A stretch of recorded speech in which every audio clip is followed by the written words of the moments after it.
Class 9 History Chapter 1 Part 2 Class 9 History Chapter 1 Part Class 9 History Chapter 1 Part 2 French Society during the late 18th century 18वीं सदी के उत्तरार्ध में 18वीं सदी के उत्तरार्ध में फ्रांसीसी समाज 18वीं सदी के उत्तरार्ध में फ्रांसीसी समाज यहाँ पर आप देखिए फर्स्ट ई स्टेट की बात कीजिए। फर्स्ट ई स्टेट की हम बात कीजिए। फर्स्ट ई स्टेट मीन्स की करलजी की बात कीजिए। देखिए फर्स्ट ई स्टेट मतलब करलजी मतलब पादरी वर्ग की बात कीजिए। सेकेंड ई स्टेट मीन्स नोबिलिटी कुलीन वर्ग की बात कीजिए। और थर्ड ई स्टेट मीन्स आपको तृतीय स्टेट की बात कीजिए। बिग बिजनेसमैन बड़े व्यवसायी हो गया, मर्चेंट्स हो गया, व्यापारी हो गया, कोर्ट ऑफिसर्स हो गया मतलब कि अदालती कर्मचारी हो गया, और लॉयर्स इत्यादि हो गए, ये सभी आपको आते थे। इसके साथ ही पीजेंट्स एंड आर्टिसंस भी आते थे, किसान और कारीगर भी आते थे, और साथ ही small peasants, landless and servants भी आते थे। छोटे किसान, भूमिहीन मजदूर और नौकर भी आते थे। अब यहाँ पर आगे जो कहा गया कि ध्यान दे कि तृतीय स्टेट में कुछ लोग अमीर और कुछ गरीब भी। इसमें देखिए नोट है क्या, note that within the third E state मतलब इसके अंतर्गत एक मिनट जरा से गौर कीजिए। देखिए थर्ड ई स्टेट इसमें इसके अंतर्गत मतलब विद इन देखिए note that within the third estate some were rich and others poor, some were rich and others poor. ध्यान दें कि तृतीय ई स्टेट में तथा तृतीय वर्ग में कुछ लोग अमीर हैं तो कुछ लोग गरीब भी आपको हैं। यहाँ हम देखें क्या कि इन 1774 Louis Solma of the Bourbon family of kings ascended the throne of France. He was 20 years old and married to the Austrian princess Mary Antoinette. Upon his accession, the new kings found an empty treasure. Long years of war had drained the financial resources of France. Added to this was the cost of maintaining an extravagant long years of war had drained the financial resources of France. Added to this was the cost of maintaining an extravagant court at the immense place of Versailles. Under Louis XVI, France helped the 13 American colonies to gain their independence from the common enemy, Britain. The war added more than $1 billion leverage to a debt that had already risen to more than $2 billion leverage. Lenders who gave the third state credit now began to charge 10% interest on loans, so the French government was obliged to spend an increasing percentage of its budget on interest payment. On interest payment alone to meet its regular expenses such as the cost of maintaining an army, the court, running government offices or universities. The state was forced to increase taxes. Yet even this measure would not have sufficed. French society in the 18th century was divided into 3 estates, and only members of the third estate paid taxes.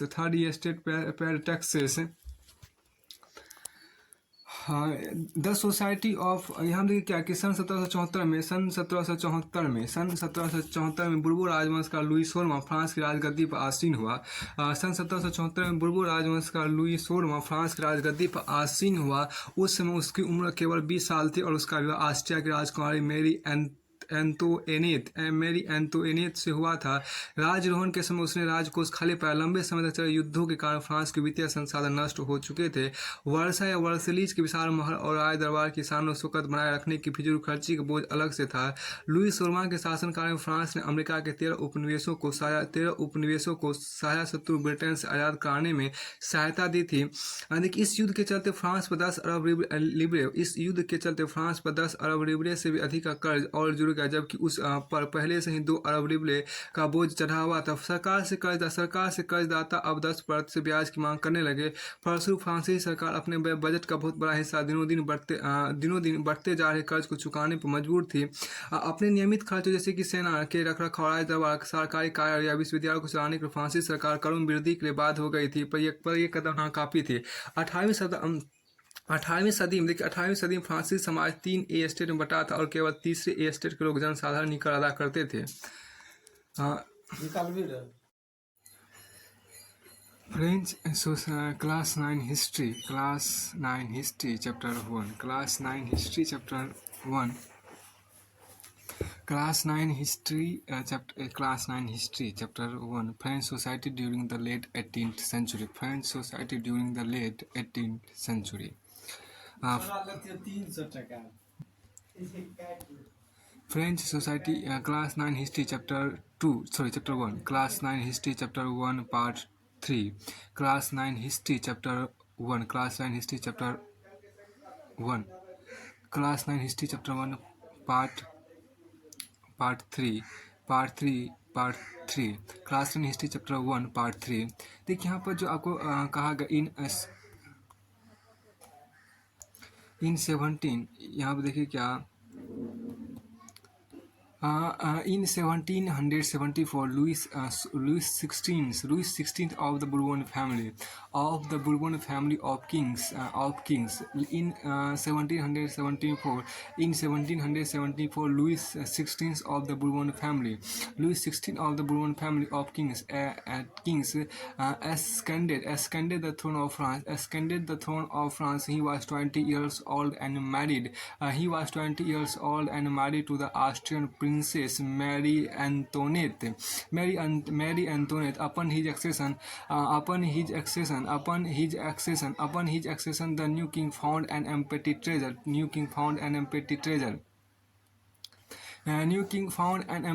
Long years of war had drained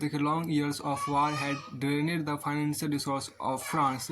Added to this was the cost of maintaining an extravagant court at the immense palace of Versailles. Under Louis XVI, France helped the France helped the 13 American colonies to gain their independence from the common enemy Britain. The war added more than $1 billion leverage to a debt that had already risen to more than $2 billion leverage. Lenders who gave the state credit now began to charge 10% interest on loans. So the French government was obliged to spend an increasing percentage of its budget on interest payment alone. To meet its regular expenses such as the cost of maintaining an army, the court running government offices or universities, the state was forced to increase taxes. Yet even this measure would not have sufficed. French society in the 18th century was divided into 3 estates. And only members of the third estate paid taxes. Paid taxes यहाँ देखिए क्या कि सन 1774 में बुर्बो राजवंश का Louis 16 सन 1774 में बुर्बो राजवंश का लुई 16 फ्रांस की राजगद्दी पर आसीन हुआ। सन 1774 में बुर्बो राजवंश का लुई 16 फ्रांस की राजगद्दी पर आसीन हुआ। उस समय उसकी उम्र केवल 20 साल थी। और उसका विवाह ऑस्ट्रिया के राजकुमारी मेरी एंटोनेट से हुआ। राज्यारोहण के समय उसने राजकोष खाली पाया। अपने लंबे समय तक चले युद्धों के कारण फ्रांस के वित्तीय संसाधन नष्ट हो चुके थे। वर्सलीज के विशाल महल और आय दरबार की शान और शौकत बनाए रखने की फिजूल खर्ची का बोझ अलग से था।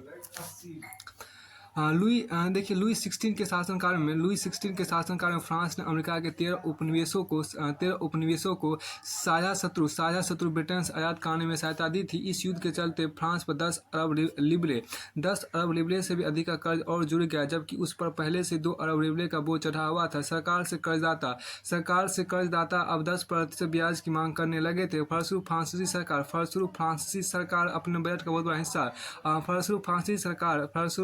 सरकार अपने बजट का बहुत बड़ा हिस्सा दिनों दिन बढ़ते जा रहे कर्ज को चुकाने पर मजबूर थी।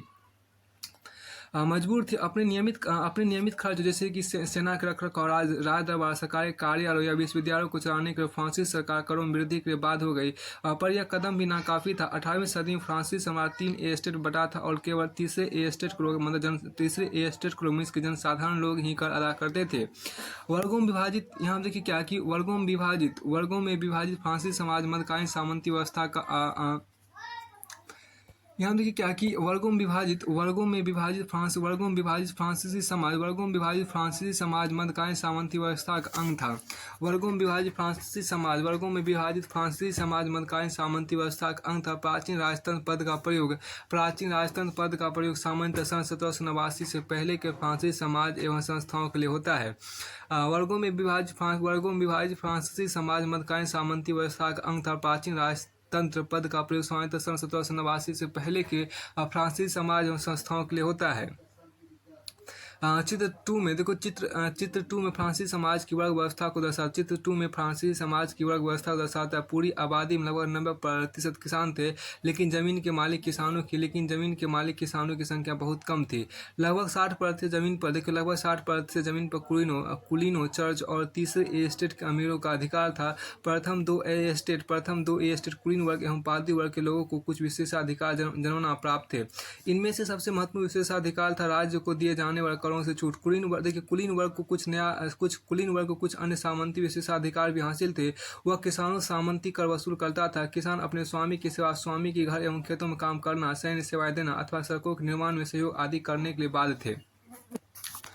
यहाँ देखिए क्या कि इसमें जो कहा, the society of estate was part of the feudal system that dated back to the middle age. The term old regime is usually used to describe the society and institution of France before 1789. Figure 2 shows how the system of estate in French society was organized. Peasants made up about 90% of the population. However, only a small number of them owned the land they cultivated. About 60% of the land was owned by nobles, the church, and other rich men and members of the third estate. The members of the first two estates, that is the clergy and the nobility, enjoyed certain privileges by birth. The most important of these was exemption from paying tax to the state. The nobles further enjoyed feudal privileges. These include feudal dues, which they extracted from the peasants. Peasants were obliged to render service to the lord, to work in his house and fields, to serve in the army, or to participate in building roads. यहाँ पर आपको देखिए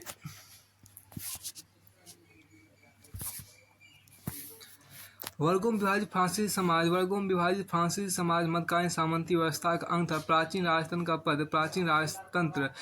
राजतंत्र पद का प्रयोग सामान्यतः सन 1789 से पहले के फ्रांसीसी समाज एवं संस्थाओं के लिए होता है।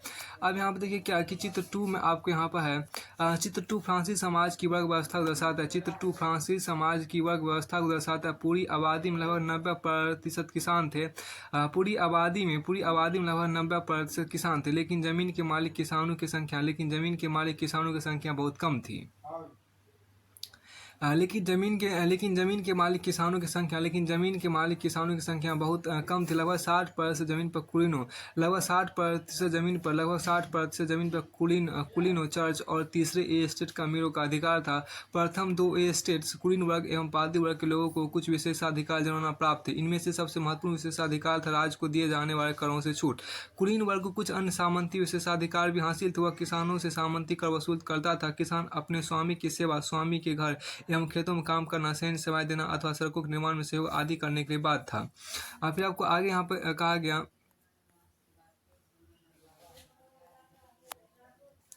एक बार इससे ऊपर देख लीजिए, वर्गों में विभाजित फ्रांसीसी समाज मध्यकालीन सामंती व्यवस्था का अंग था। प्राचीन राजतंत्र पद का प्रयोग, देखिए वर्गों में विभाजित फ्रांसीसी समाज मध्यकालीन सामंती व्यवस्था का अंग था। प्राचीन राजतंत्र पद का प्रयोग सामान्यतः सन 1789 से पहले के फ्रांसीसी समाज एवं संस्थाओं के लिए होता है। फिर आपको आगे यहाँ पर देखिए, ये तो हो चुका था इस वाले कॉलम को। अब आइए इस नेक्स्ट पैराग्राफ में, जिसमें देखिए नेक्स्ट पैराग्राफ जो यहाँ पर है, चर्च भी देखिए यहाँ पर क्या,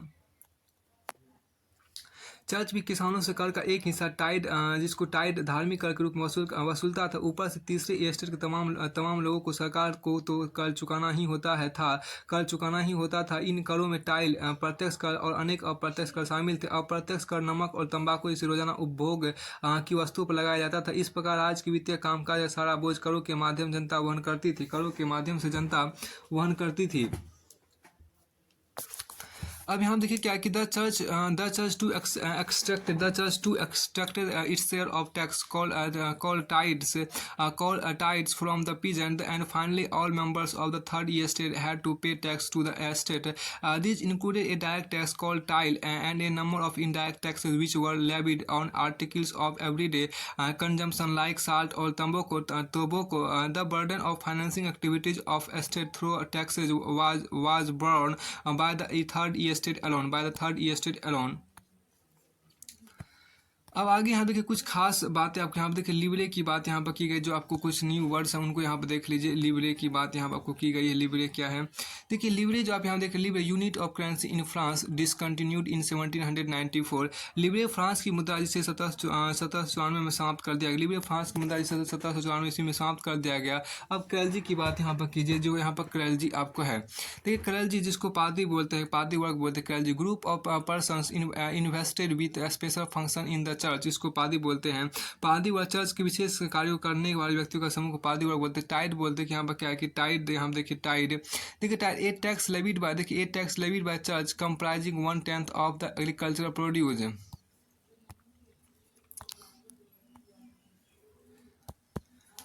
टाइड की बात करते a tax levied by the church comprising 1/10 of the agricultural produce. Comprising one tithe की बात करते हैं। A tax levied by the church comprising 1/10 of the agricultural produce. यहाँ देखिए टाइड चर्च द्वारा वसूल किया जाने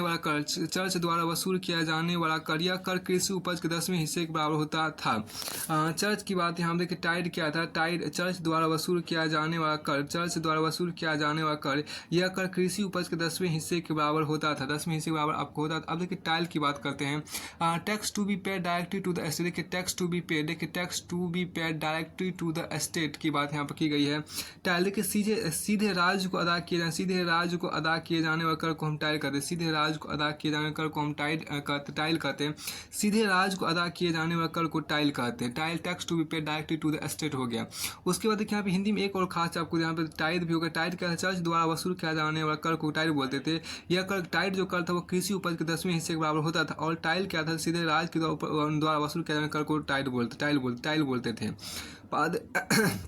अब देखिए ए एस्टेट का क्या मतलब था। ए एस्टेट में क्रांतिपूर्व फ्रांसीसी समाज में सत्ता और सामाजिक हैसियत को अभिव्यक्त करने वाली श्रेणी को हम ए एस्टेट बोलते हैं। क्रांतिपूर्व फ्रांसीसी समाज में सत्ता और सामाजिक हैसियत को अभिव्यक्त करने वाली श्रेणी। क्रांतिपूर्व फ्रांसीसी समाज में सत्ता और सामाजिक हैसियत को अभिव्यक्त करने वाली श्रेणी को हम ए एस्टेट बोलते हैं। क्रांतिपूर्व फ्रांसीसी समाज में सत्ता और सामाजिक हैसियत को अभिव्यक्त करने वाली श्रेणी को हम ए एस्टेट बोलते हैं। देखिए दिस पुअर फेलो, यहाँ पे एक आपकी इमेज दिया गया है। इस इमेज को यहाँ पर देखिए। ये इमेज आपके यहाँ पर शो किया गया। देखिए यहाँ पर क्या कि दिस पुअर फेलो, देखिए दिस पुअर फेलो ब्रिंग्स, देखिए यहाँ पर क्या कि this poor fellow brings everything grain fruits money salad. The fat lord sits there. देखिए यहाँ क्या the fat lord sits there ready to accept it all. He does not even care to grace him with a look. This poor fellow, देखिए this poor fellow brings everything grain fruits money salad. The fat lord sits there ready to accept it all. He does not even care to grace him with a look. बेचारा गरीब अनाज फल पैसा श्राद्ध सब कुछ लाता है। मोटू जमींदार सब कुछ स्वीकार करने को तैयार बैठा है, पर वह उसको एक नज़र देखता तक नहीं है। एक्टिविटी की बात यहाँ पर की गई। देखो एक्टिविटी की बात, activity explain why the artist has portrayed the noble man has the spider and the peasants has the fly. देखिए एक्सप्लेन व्हाई द आर्टिस्ट है, देखिए explain why the artist has portrayed the noble man and the noble man has the spider and the peasants has the fly. यानी कि आपको क्रियाकलाप activity में आप यहाँ पर बताइए कि चित्रकार ने कुलीन व्यक्ति को मकड़े और किसान को मक्खी के रूप में क्यों चित्रित किया है। अब यहाँ देखिए क्या है कि इसमें जो आपको यहाँ पर देखिए इस कुलीन व्यक्ति को यहाँ पर आपको दिखाया गया है। इसमें देखिए एक देखिए यहाँ पर क्या, शैतान को जितना दो, देखिए क्या, the more the devil has the more the devil has the more he wants, the more the devil the more the devil has the more the devil has the more he wants. शैतान को जितना दो उसका राज उतना ही बढ़ता है, ये बात यहाँ पर आपको कही गई। फिर आपको आगे हम देखिए क्या, the noble man is the spider the peasants the fly. देखिए एक यहाँ पर क्या, कुलीन व्यक्ति मकड़ा है और किसान मक्खी आपके यहाँ पर है। ये द स्पाइडर एंड फ्लाई एक एनोनिमस इचिंग, आपको एक अनाम उत्कीर्ण चित्र, यहाँ पे एक अनाम उत्कीर्ण चित्र आपके यहाँ पे एक अनाम एक गुमनाम उत्कीर्ण चित्र है, मतलब उखाड़ा गया चित्र, बनाया गया चित्र है। उसके बाद देखिए एक्टिविटी हो गया। देखिए न्यू वर्ड्स की बात, यहाँ सबसिस्टेंस क्राइसिस की बात की गई है। सबसिस्टेंस क्राइसिस जिसको बोलते हैं, मतलब सबसिस्टेंस क्राइसिस आपको जिसको जीविका संकट बोलते हैं। सबसिस्टेंस क्राइसिस मतलब आपको जीविका संकट जो होता है उसको यहाँ पर देखिए सबसिस्टेंस क्राइसिस मतलब जीविका संकट आप यहाँ पर देखिए an extreme situation where the basic means of livelihood are endangered. देखिए क्या कि जीविका संकट मतलब क्या होता है कि ऐसी चरम स्थिति जब जीवित रहने की न्यूनतम साधन भी खतरे में पड़ने लगते हैं तो उसी को जीविका संकट बोलते हैं। ऐसी चरम स्थिति जब जीवित रहने के न्यूनतम साधन भी खतरे में पड़ने लगते हैं। ऐसी चरम स्थिति जब जीवित रहने के न्यूनतम साधन भी खतरे में पड़ने लगते हैं। ऐसी चरम स्थिति जब जीवित रहने के न्यूनतम साधन भी खतरे में पड़ने लगते हैं। ऐसी चरम स्थिति, देखो ऐसी चरम स्थिति जब जीवित रहने के न्यूनतम साधन भी खतरे में पड़ने लगते हैं। ऐसी चरम स्थिति जब जीवित रहने के न्यूनतम साधन भी खतरे में पड़ने लगते हैं उसे जीविका संकट कहते हैं। सबसिस्टेंस क्राइसिस यहाँ पर कहे गए। देखो सबसिस्टेंस क्राइसिस की बात हम आप करते हैं। एन एक्सट्रीम सिचुएशन, देखो an extreme situation where the basic means of livelihood are endangered. देखिए an extreme situation where the basic means of livelihood are endangered. जीविका संकट की बात देखिए, ऐसी चरम स्थिति जब जीवित रहने की न्यूनतम साधन भी खतरे में पड़ने लगते हैं तो उसी को हम जीविका संकट बोलते हैं। जीविका संकट क्या, देखिए ऐसी चरम स्थिति जब जीवित रहने की न्यूनतम साधन भी खतरे में पड़ने लगते हैं। ऐसी चरम स्थिति जब जीवित रहने की न्यूनतम साधन भी खतरे में पड़ने लगते हैं उसी को जीविका संकट बोलते हैं। अब देखिए अनोनिमस अनाम या गुमनाम ने क्या लिखा है, वन हुज, देखिए one whose name remains unknown. देखिए one whose name remains unknown इसको अनाम या गुमनाम, जिसका नाम मालूम नहीं उसको को अनाम या गुमनाम कहते हैं। फिर आप आगे हम देखिए क्या, ए द स्ट्रगल टू सर्वाइव की बात यहाँ पर की गई है। द स्ट्रगल टू सर्वाइव की बात यहाँ पर आपको की गई है। देखिए द स्ट्रगल टू सर्वाइव में जीने का जो संघर्ष उसको यहाँ पर देखिए, जीने का जो आपको संघर्ष है उसको यहाँ पर देखिए। The population of France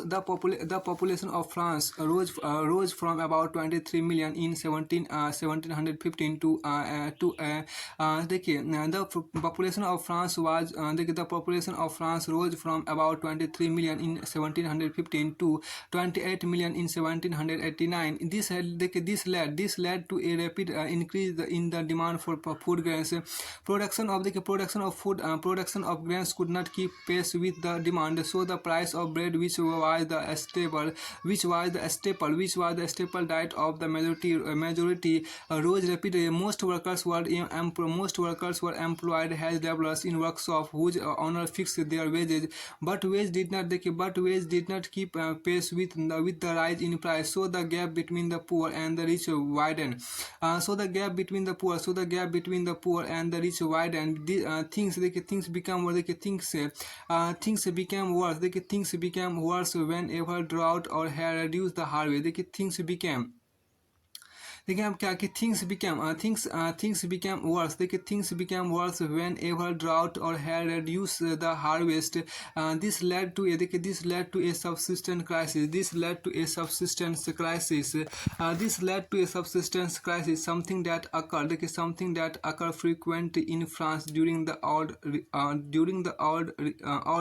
regime.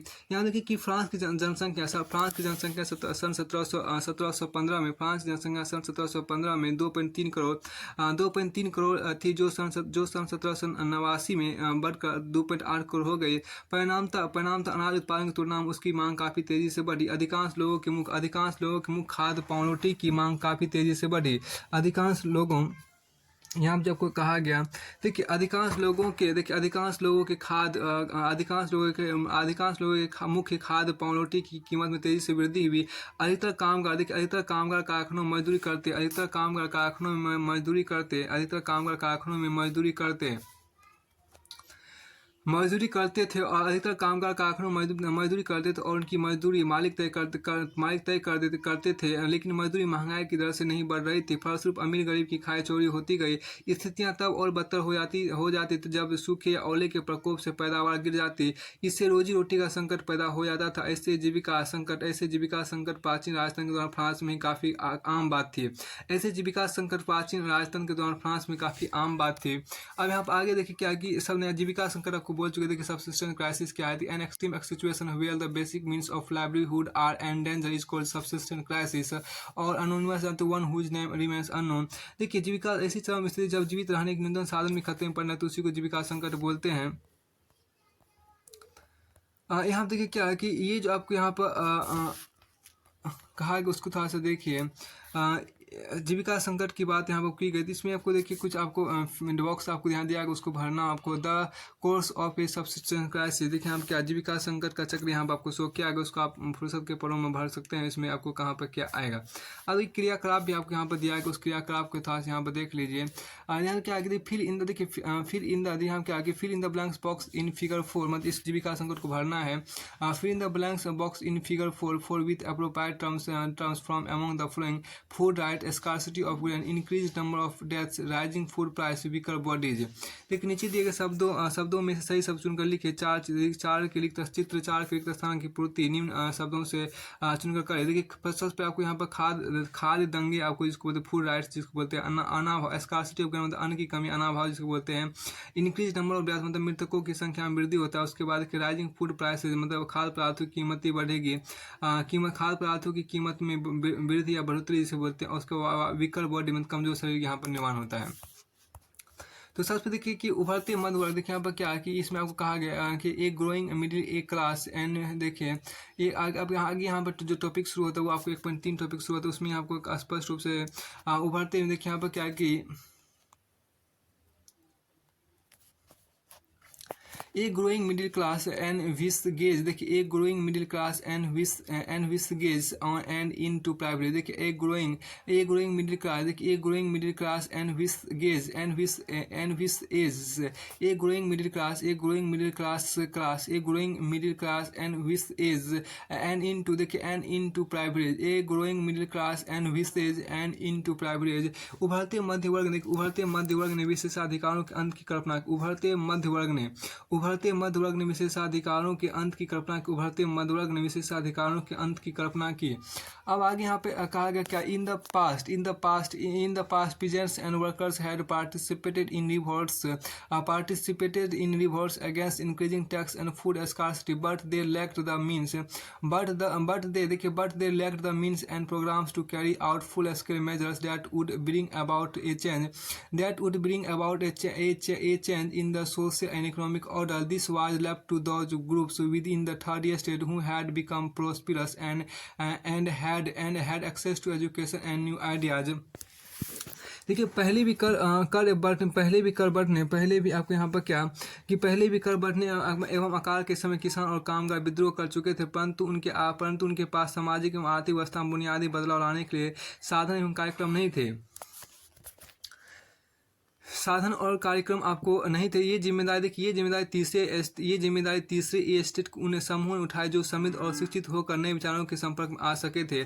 देखिए ये जिम्मेदारी तीसरे एस्टेट उन समूह ने उठाई जो समृद्ध और शिक्षित होकर नए विचारों के संपर्क में आ सके थे। फिर कहते हैं कि द 18th सेंचुरी, यहाँ देखिए क्या द 18th सेंचुरी देखिए यहाँ पे क्या है, the 18th century witnessed the emergence of social groups termed the middle class whose earned who earned their wealth through an expanding overseas trade and from the manufacture of goods such as woolen and silk textile that were either exported or bought by the richer members of society. In addition to merchant and manufacturers, the third estate include professions such as lawyers or administrative officials. All of these were educated and believed that no group in society should be privileged by birth. Rather, a person's social position must depend on his merit. These ideas and which aging a society based on freedom and equal laws and opportunities for all were put forward by philosophers such as John Locke and Jean Jacob Rousseau. In his two treatises of government, Locke sought to refute the doctrine of divine and absolute light. And Locke sought to refute the doctrine of the divine and absolute right and absolute right of monarch. Rousseau carried the idea forward, proposing a form of government based on a social contract between people and their representatives, represented in the spirit of the law. In the spirit of the laws, Montesquieu proposed a division of power within the government between the legislative, the executive, and the judiciary. This model of government was put into force in the USA after the 13 colonies declared their independence from Britain. The American Constitution and its guarantee of individual rights was an important example for political thinkers in France. The idea of these philosophers were discussed intensively in salons and coffee houses and spread among people through books and newspapers. These were frequently read aloud in groups for the benefit of those who could not read and write. The news that Louis XVI planned to impose further tax to be able to meet the expenses of the estate generated anger and protest against the system of privilege. 18वीं सदी में देखिए यहाँ पर क्या है कि इसमें जो आपको कहा गया 18वीं सदी में क्या है, हम देखिए 18वीं सदी में एक नए सामाजिक समूह का उदय हुआ जिसे मध्य वर्ग कहा गया, जिसने फैलते समुद्र पारी व्यापार और ऊनी रेशमी वस्तु के उत्पादन के बल पर संपत्ति अर्जित की थी।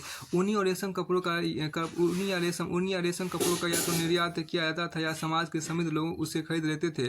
तीसरी एस्टेट इन सौदागरों निर्माताओं के अलावा प्रशासनिक सेवा एवं वकील जैसे पेशेवर लोग भी शामिल थे। ये सभी पढ़े लिखे थे और इनका मानना था कि समाज के किसी भी समूह के पास जन्मजात विशेषाधिकार नहीं होना चाहिए। किसी व्यक्ति की सामाजिक हैसियत का आधार उसकी योग्यता ही होनी चाहिए। किसी भी व्यक्ति की सामाजिक हैसियत का आधार उसकी योग्यता ही होनी। किसी भी व्यक्ति की सामाजिक हैसियत का आधार उसकी योग्यता ही होनी चाहिए। स्वतंत्रता, समान नियम तथा समान अवसरों के देखिए किसी भी क्या यहाँ देखिए जो कहा गया, किसी भी व्यक्ति की सामाजिक हैसियत का आधार उसकी योग्यता ही होनी चाहिए। किसी भी व्यक्ति की सामाजिक हैसियत का आधार उसकी योग्यता ही होनी चाहिए, स्वतंत्र होनी चाहिए। देखिए स्वतंत्रता, समान नियम तथा समान अवसरों के विचार पर आधारित समाज की परिकल्पना जॉन लॉक और जैक रूसो जैसे दार्शनिकों ने प्रस्तुत की थी। यहाँ देखिए क्या कि स्वतंत्रता, समान नियम तथा समान अवसरों के विचार पर आधारित समाज की परिकल्पना जॉन लॉक और जैक रूसो जैसे दार्शनिकों ने प्रस्तुत की थी। अपने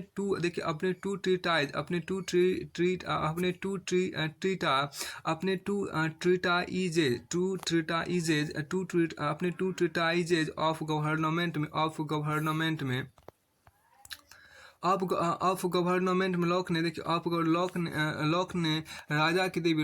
ने आपको राजा की देवी और निरंकुश अधिकारों के सिद्धांत का खंडन किया। रूसो ने इसी विचार को आगे बढ़ाते हुए जनता और उसके प्रतिनिधियों के बीच एक सामाजिक अनुबंध पर आधारित सरकार का प्रस्ताव रखा।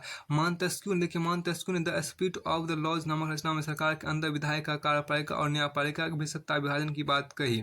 मॉन्टेस्क्यू ने the spirit of the laws नामक रचना में सरकार के अंदर विधायिका, कार्यपालिका और न्यायपालिका के बीच सत्ता विभाजन की बात कही। जब संयुक्त राज्य अमेरिका में 13 उपनिवेशों ने ब्रिटेन में से खुद को आज़ाद घोषित कर दिया तो वहाँ इसी मॉडल की सरकार बनी। फ्रांस के राजनीतिक चिंतकों के लिए अमेरिकी संविधान और उसमें दी गई व्यक्तिगत अधिकारों गारंटी प्रेरणा एक महत्वपूर्ण स्रोत थी। फ्रांस के राजनीतिक चिंतकों के अमेरिकी संविधान और उसमें दी गई व्यक्तिगत अधिकारों गारंटी प्रेरणा एक महत्वपूर्ण स्रोत थी। दार्शनिकों के इन विचारों पर काफ़ी दार्शनिकों के देखिए यहाँ पर क्या कि दार्शनिकों के इन विचारों पर कॉफ़ी हाउसों के एवं दार्शनिकों के इन विचारों पर कॉफ़ी हाउस एवं सैलून की गोष्ठियों में गर्मागर्म बहस हुआ करती और पुस्तकों एवं अखबारों के माध्यम से इनका व्यापक प्रचार प्रसार हुआ। पुस्तकों एवं अखबारों को लोगों के बीच जोर से पढ़ाया जाता ताकि अनपढ़ भी उन्हें समझ सके। इसी समय लुई 16वां द्वारा राज्य के खर्च को पूरा करने के फिर से कर लगाए जाने की खबर से विशेषाधिकार वाली व्यवस्था के विरुद्ध गुस्सा भड़क उठा। इस समय लुई 16वां द्वारा राज्य के खर्चों को पूरा करने के फिर से कर लगाए जाने की खबर से विशेषाधिकार वाली व्यवस्था के विरुद्ध गुस्सा भड़क उठा। आगे देखिए यहाँ पर जो आपको है उसकी चर्चा हम अगले वीडियो में यहाँ पर करेंगे। इस आपको जो स्रोत को जो है देखिए वो आपको अगले वीडियो में देख लीजिएगा।